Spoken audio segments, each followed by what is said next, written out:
네, 개혁신당 이주영입니다. 이제 임명이 이제 혹시 되시면 이제 이재명 정부의 첫 보건복지부 장관이 네. 되실 겁니다. 그러면 이재명 정부가 지향하는 보건의료 그리고 복지란 무엇이다 이렇게 생각하십니까? 기본적으로 국민들이 기본적인 그런 삶을 유지할 수 있는 그런 기본 사회를 지향하는 것이라고 생각을 하고요. 복지부는 국민들의 복지, 특히 이제 사회 안전망을 강화하는 거와 또 건강에서 그런 차별 없이 격차 없이 건강에서의 기본적인 삶을 유지하는 것 두 가지가 저희 조직의 미션이라고 생각을 합니다. 물론 현안들은 많이 있어서 의료 정상화라거나 아니면 돌봄에 대한 준비라거나 아니면은 그 기초 생계 수급자들의 확대하는 거 이런 것들이 좀 시급한 현안이라고 생각하고 있습니다. 그 기본 사회라는 이야기가 많이 나옵니다. 그런데 그 실행 방안이나 혹은 국가가 이제 국민의 삶에 개입하는 부분에 있어서 여러 다른 견해들이 있을 수 있다고 생각합니다. 그렇다면 후보께서는 의료 방역의 전문가이기도 하시고 이제는 보건복지부의 수장이 되신다면 복지 영역에서도 아주 깊이 관여를 하게 되실 텐데 지금 현 정부에서 내놓고 있는 공약이었던 것도 마찬가지고 네. 현재 정부 기조도 그렇고 본인이 전문가로서 보시기에 동의하기 어려운 부분 혹은 우려되는 부분이 있으실까요?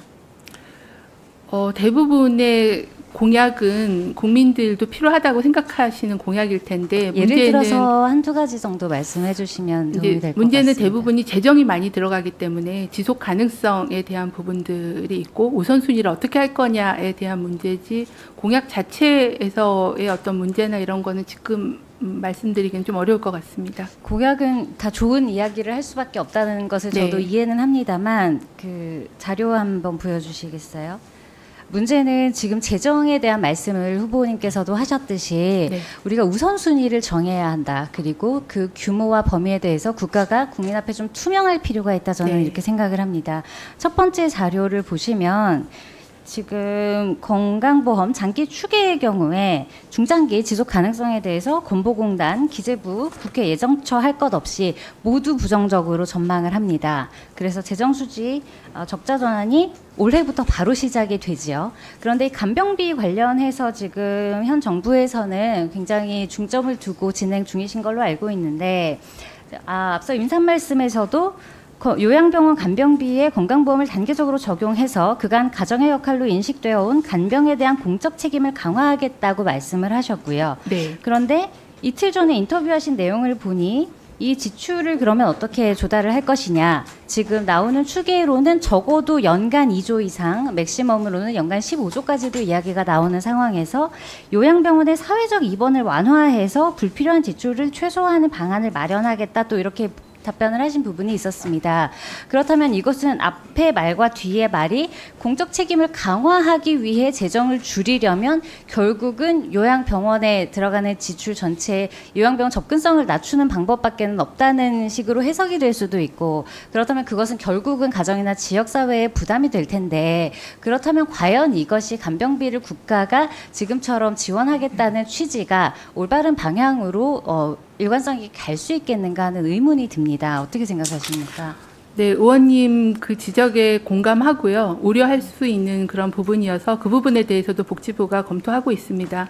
말씀드린 대로 요양병원에서는 의료의 피로도가 높은 환자 중심으로 또 그런 치료를 할 수 있는 요양병원 중심으로 간병비를 급여를 시작을 해서 단계적으로 확대하겠다라는 그런 개념이어서 모든 요양병원에 적용하겠다는 것은 아니다라는 말씀드리고 의료적 피로도와 그 치료할 수 있는 역량부터 하고 구조조정을 좀 하겠다라는 그런 얘기로. 다음 자료 보시면 그 전 자료 주세요. 증가 감소 있는 거 보시면 지금 현 정부가 건강보험 관련 주요 공약을 보면 절감할 수 있는 거에 대해서 4가지 정도 서면으로 답변을 주셨습니다. 그래서 여기 보면 과다이용자 본인 부담 차등제 확대. 그런데 이거 전 정부에서도 했던 거 알고 계시죠? 그런데 네. 재정 절감 효과가 미미했고 불법 개설 기관이나 부적정 청구도 사실 전체 예산에 비하면 굉장히 적은 수준이고 국고 지원은 지금 수년간 안 되고 있기 때문에 제가 지난번 예결위에서도 한번 여기에 대해서 지적을 한 적이 있습니다.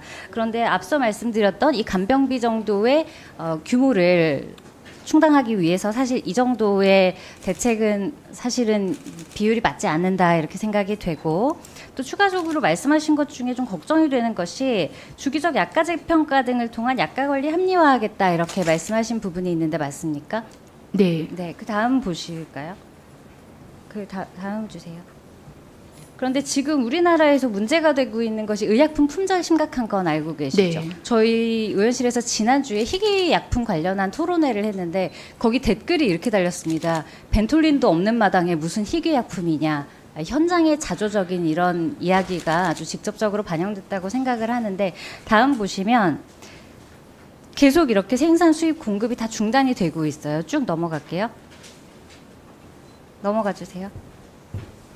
다음. 그런데 지금 문제는 이겁니다. 앞으로 우리나라를 더 이상 무임승차 국가로서 함께 협상하는 데 있어서 더 이상 편의를 받지 않겠다는 얘기가 나옵니다.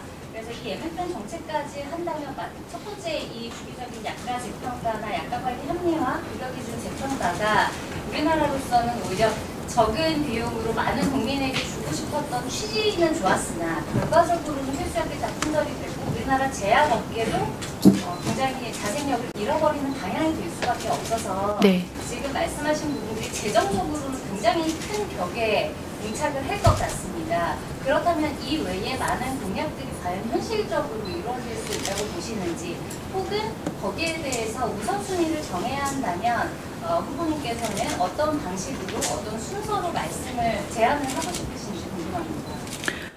네, 의원님 지적하신 부분에 대한 우려에 공감합니다.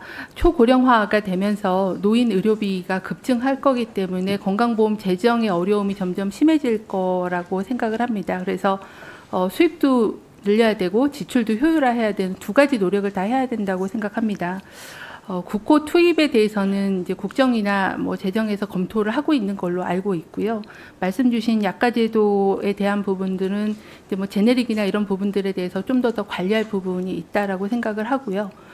그리고 그 수급 불안 의약품에 대해서는 공약에도 수급 불안한 의약품을 모니터링하고 공급하는, 조금 공적 공급하는 그런 체계를 포함해서 식약처를 포함해서 이제 이런 공약들이 들어가 있어서 그 문제에 대한 거는 인식을 하고 있고요.